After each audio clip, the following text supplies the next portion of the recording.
Ya'at'eh, and welcome to Four Directions of Wellness. I'm Roberta Diswood. Tkopahan Nishla, Sisakani Bashachin, Nakai Diné Dashache Hanani Dashanella. Miss Navajo Nation 2025 to 2026 Camille Uentillie was crowned on September 6th at the Window Rock Fairgrounds during the Navajo Nation Fair. From that moment, she will be on the road visiting communities, universities, senior centers, schools, and many places across the Navajo Nation and beyond. I'll thank you, Camille, for taking time out of your busy schedule to be here with us today. Go ahead and introduce yourself. Ahia Nana Roberta, she sit na jinisha, Ashe Bashachin, Kohana Dashacheado, Turik Uja Dashnella, she Camille Uentillie, she Navajo, but kit not kidded double on Nadine, Esclat dol not kidded double on Nadine Hassanchle, Shamato she Charlene do Larson Uentillie, Ado she Kindatli de Nasha, Katahuye de Aisi Shiaho. Nana. And then, do you want to go ahead and introduce yourself in English as well? Yes. So, my name is Camille Uentillie. I'm from Uentillie, Arizona. I'm 25 years old, and I am your newly crowned Miss Navajo Nation 2025-2026. I want to thank you again for being here. So, being Miss Navajo, what is your platform? My platform is focused around our water rights for Diné Bík'éyáh anoslo dirigi tobakae. I would really like to emphasize our issues with Navajo Nation, what is going on, I understand, and really want to emphasize our focus there. Our youth and our elders really need to understand the works behind it of what is being focused on and how we need to elaborate on educating everybody on where we stand with our water rights. And also I really want to emphasize our elder care. I stand with the elders because they really bridge the connection with their stories. They are our wisdom keepers, and I really want to continue to preserve and protect them as we continue this day forth. And they really engage with our youth, and I really want to connect that bridge with them, and it's very important to me. And then the next thing is to really focus on Nihizad, the nek eche, Yego, Bohos Ado, Yastit Dole Dirigi. I really want our children to understand and really enjoy our language, Navajo language. It's for our existence here today. We continue to be Navajo people. No Diné. I'm really proud to be Navajo. I know it's something I want to continue to embrace for our youth and really bridge a lot of these interconnectedness we have today with Mother Earth, our language, and everybody, and really emphasize, really re-strengthen. It's really important today. I know sometimes we may forget what is, and we really gotta instill that back at our home teachings and our workplaces, and it's really all about unity today. We really gotta get back on track with that, and I know that's a big part of my platform that ties everything together. Well, that's really interesting, the things that you mentioned. How do you wish to accomplish all of this? Like, what activities will you be doing?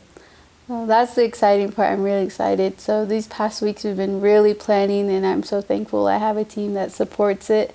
First and foremost, we are looking at a coal drive to 5 communities and a wood drive to 5 communities. So about 2 weeks we'll be doing one coal drive and the other a wood drive. You know, these are important times to really focus in on our high-risk family members, and we are working with the chapters and our sponsors. So it's a very exciting time. We really get to embrace and see how our families are doing on the reservation. So, and then from there on, we're hoping to get a turkey trot going and food distribution back, and just really, welcome everybody with open arms. And I really care about the people, and that's one thing we get to start. And then another thing that will be leading into December and continuing from November is our coat and blanket drive. We will be able to work with Navajo Nation Oil and Gas, and then with Navajo Tribal Utility Authority. We hope to continue their sponsorship partnership through each community project, and I'm really excited, you know. And I really think about our community. Like, I knew coming in, like, I wanted these projects out. It's the colder weather is coming, and I really just want to make sure that, you know, families are doing okay, and this is where I wanted to start. So, well, those are some really good efforts that you'll be getting out there. And part of your platform, you talked about water rights. So how has your background helped to lead you to this point in your life? This is a really good question. I'll do my best to answer. So I attended Fort Lewis College, and before that, I already knew, like, having livestock, we always worry about animals having water every day, because summertime it gets hot, winter they get cold, and we just want to maintain that. And we also have to take care of ourselves, and water plays a huge factor in our daily existence and how we go about things. And I've learned too, growing up, like, how water can impact you. And with attending Fort Lewis, I actually got to attend a water law course. And in Colorado, there's a water law, and there's a lot of good information that trickles down, that play in the upper and lower basin. And there I really got to see how water really connects everybody. It's not just the small community in Durango or in my hometown, Kilinchi. It affects everybody, from our upstream users to our downstream users. And I understand that there's tribal reservations who still haven't really secured their water rights, and that's very concerning, because we're looking at water for the future. We're securing a certain amount, and we're not talking about, like, gallons. We're talking about football acres. We're talking that size, and ensuring that whether litigation or settlement, that our leaders are looking at that for us. And yeah, it's a huge topic. I learned a lot. I know everybody it can be intimidating, but when you're in it, you really understand how things work. And I can see where the confusion can be for our Native people, and even for our elders, you know. So I really want to just make sure, like, our youth understand what's going on, because it's a tricky time to make sure we're being educated and researching what we know. So yeah, I after speaking with you, I know you're really passionate about that. And thinking about other things beyond when you finish your reign as Miss Navajo, kind of what are your future plans? I'm really excited to get talking about that. Now that I'm Miss Navajo, I first get to, like, focus on our community, Diné Bík'éyáh, the people.